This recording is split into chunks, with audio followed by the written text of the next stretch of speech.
dito po magre-reflect yung ID number nyo. Okay. Fill in the cash details po dito sa baba.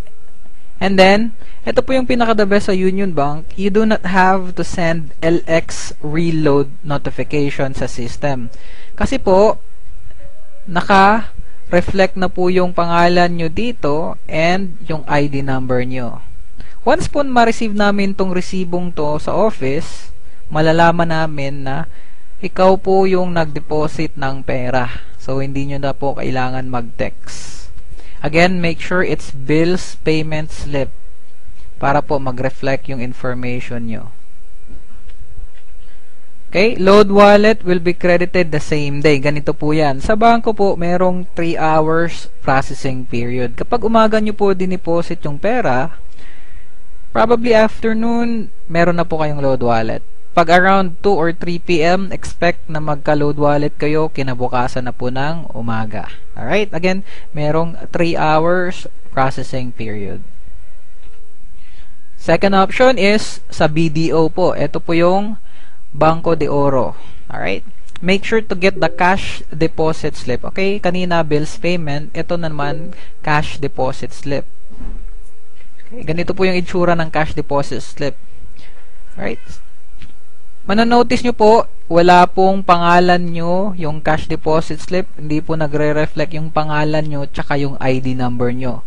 Nakalagay lang po dyan is yung account number ng V-Mobile and pangalan ng V-Mobile. Alright?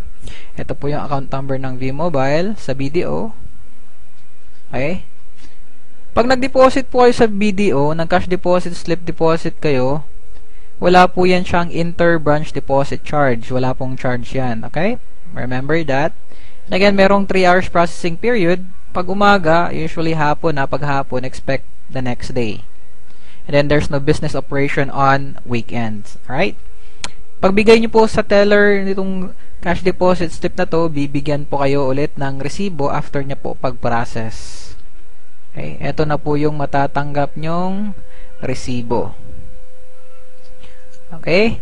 Kailangan nyo po mag-send ng LX reload command. Kasi again po, hindi po dyan naka-reflect yung pangalan nyo and ID number nyo. Kaya kailangan nyo mag-text para malaman po namin na tong 500 na to galing po sa inyo. Okay? And ito pong gawin natin.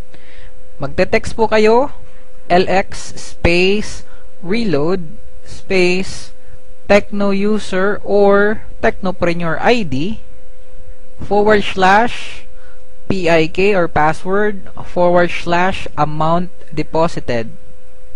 Okay? Ito po yung amount deposited, 500 pesos. / bank. Siyempre, yung bank po is BDO. / bank code. Yung bank code po is eto. Yung 398. Pag hindi po kasi sigurado sa bank code ng pinagdeposituhan yung bangko, tanungin nyo lang po sa teller. / bank branch, pagpalagay natin SM Mall of Asia, pwede din po ilagay dyan, dito po sa Lanang po yan dito sa Davao. / account number, yung account number na pinagdeposituhan nyo po, ito po. Alright, saktong sakto po yan sa BDO account number ng V-Mobile. / date and / time. Alright? Ito po yung date and time. Make sure na tama po yung information. Date and time. Okay? Kasi po, marireceive namin tong resibong to sa office. Right?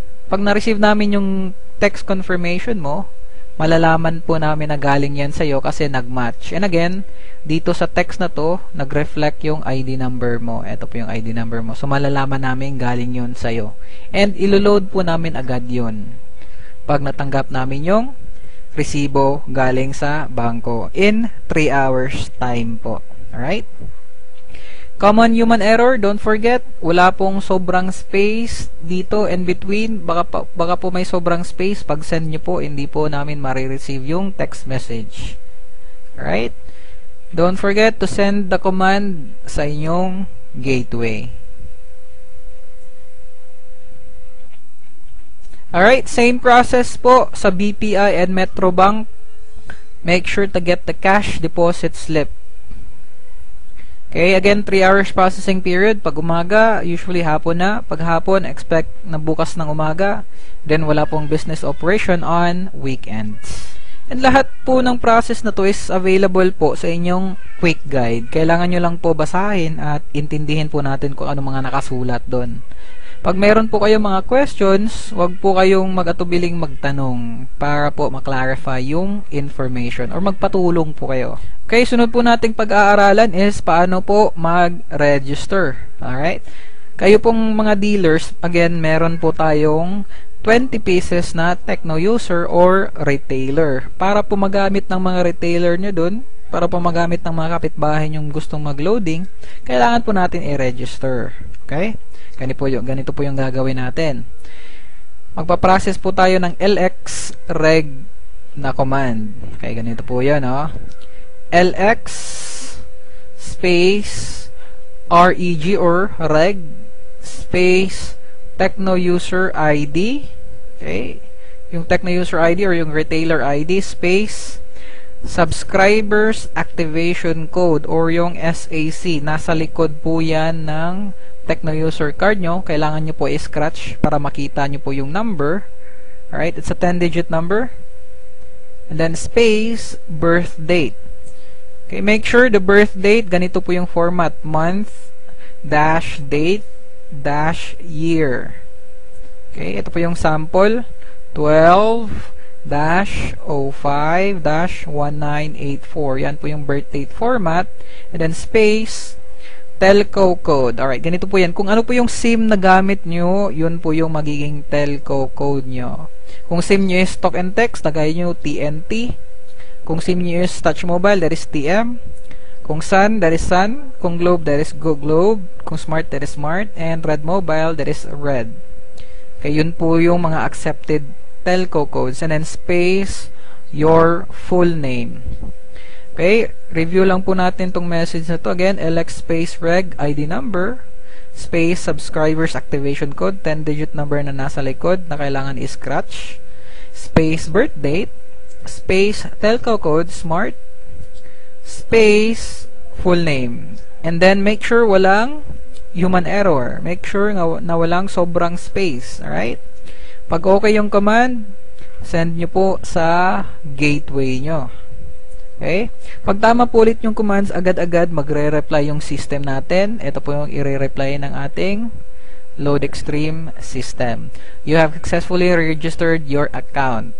Your load balance is 0. Of course, kaka-register pa lang, 0 balance talaga yan. And, bibigyan po kayo ng default password or your personal identification key. 6-digit password, okay? You have successfully registered your account. Load balance is 0. Your PIK is 1, 2, 3, 4, 5, 6.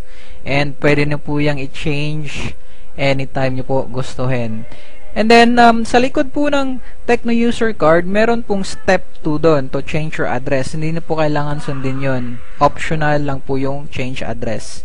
Again, hindi na po kailangan mag-change address na command. Alright? And again po, all information is available in your quick guide. Basahin lang po natin yan and intindihin natin. Matutulungan po tayo ng quick guide na yan. Kaya ito po yung LoadExtreme system behavior. Meron tayong tinatawag na 3 error trapping rule or 3 wrong PIK entry. Pag nagkamali po kayo ng lagay ng password nyo or gamit ng password nyo 3 times, automatic po malalock yung account nyo. Kailangan nyo po tumawag or mag-request sa ating system online para po ma-unlock yung ating account. Alright? Okay, telco warning notification and 30 minutes stale request feature. Ganito po yan. Okay, telco warning notification pag hindi po talaga na-loadan or hindi po talaga na-loadan yung customer natin because of telco congestion or baka merong maintenance yung telco, kahit magre-reply po sa inyo yung system na hindi po talaga na-loadan. And that system will reply to you in 30 minutes. Okay? May iba po nagsasabi, ngayon na niloadan tapos kinabukasan na po dumating, hindi po Hindi po totoo yun. Alright? Meron tayong 30 minutes stale request feature. After 30 minutes, pag hindi na-loadan yung customer, automatic magre-reply sa iyo yung system. Due to telco congestion or due to system unavailability, hindi po ma-loadan. After 30 minutes, you will receive a confirmation. Alright? Sasabihin na hindi talaga na-loadan and your load balance will be restored. Okay? Yung magkano man load balance yung kanina. Right, may tinatawag tayong 5 minutes trapping rule. Okay, ganito po yun. Di pa po maglo-load po kayo sa customer. Alright? Kahit ilang beses nyo po isend etong command na to, same commands, same product code, and same cellphone number, within 5 minutes, kahit 100 times nyo po isend yan, that will be counted as one transaction only. Alright? Ulitin ko po, within 5 minutes, kahit 10 beses po kayo nag-send sa gateway, alright, isang transaction lang po yan. Isang beses lang po maloloadan. Okay?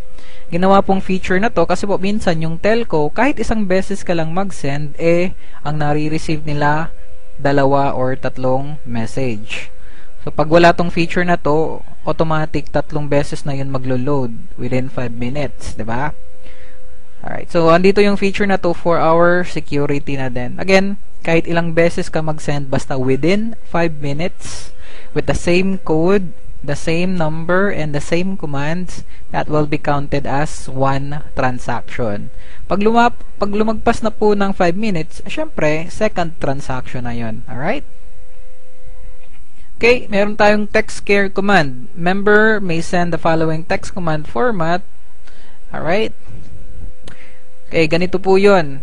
Ito po yung mga text care hotline po natin for the smart number, for the globe number, and for the sun number. Okay? Pagpalagay po natin, nakalimutan nyo po yung password nyo. Okay? Pagpalagay na natin, nakalimutan nyo yung password mo. What is my password? Okay, ganito po yung gagawin natin. Okay, create kayo ng message. Lagay nyo po yung ID number nyo dito. Okay, and then, tanong nyo po, what is my password? And then, send nyo po dito sa respective hotline number nyo or text care numbers. Okay, ganito po yung mangyayari.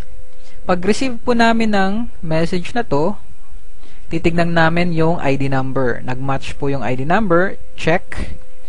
And yung cellphone number na naka-register and yung cellphone number na ginamit nyo, pag nag-match yun, check, magre-reply po kami. Alright? Pero pag ganito pong scenario, pareha po yung ID number, nag-match, and then yung cellphone number na naka-register, and then yung ginamit mo, hindi po nag-match. Syempre, for your security reason, hindi po namin i-reply yung password nyo po. Alright? And expect at least a day or 2 days process kasi marami pong nagre-request sa system. So, iniisa-isa po namin yun for your own security na din. Okay, common problems, loading delays, telco congestion. Yan po yung number 1. Okay, telco over the air system unavailability or under maintenance. And hindi ko po nalagay dyan yung common human error. Sa ating commands, magkamali po tayo na sobra ng space. So, hindi po yun siya malaload. Magkakaroon po yung loading delays. Okay? Customer, non-receipt or otherwise successful loading, yung mag-load tayo tapos hindi pa nila na-receive yung confirmation na na-loadan na. Have the customer check their number. Baka po na mali yung number na binigay. Kaya po sa ibang customer po na loadan. Okay? Or have your customer check their balance. Baka na-loadan na, hindi lang dumating yung confirmation, pero may balance na po. Right? Okay, meron ding mga lumang cellphone na parating nagahang, so pwede nyo pong i-restart yung cellphone para po makareceive ng message, and then make sure na yung cellphone ng customer nyo hindi po full kasi po hindi nila ma-receive yung text confirmation na na-loadan sila kasi po puno yung inbox nila. Hanggang doon lang po muna yung pag-aaral natin tungkol sa ating system and the technical aspects ng ating negosyo. Sana po marami po kayong natutunan. Okay, don't forget, pag meron po kayong mga tanong, suggestions, or any reactions, add nyo po ako sa Facebook, flipcwalker@gmail.com, or again, contact nyo po ako through SMS at 0919-6245-415. Pag OFW po kayo ulit, lagay nyo lang po yung roaming number nyo para po makapag-text back po ako sa inyo. Maraming salamat po and God bless. Welcome to V-Mobile.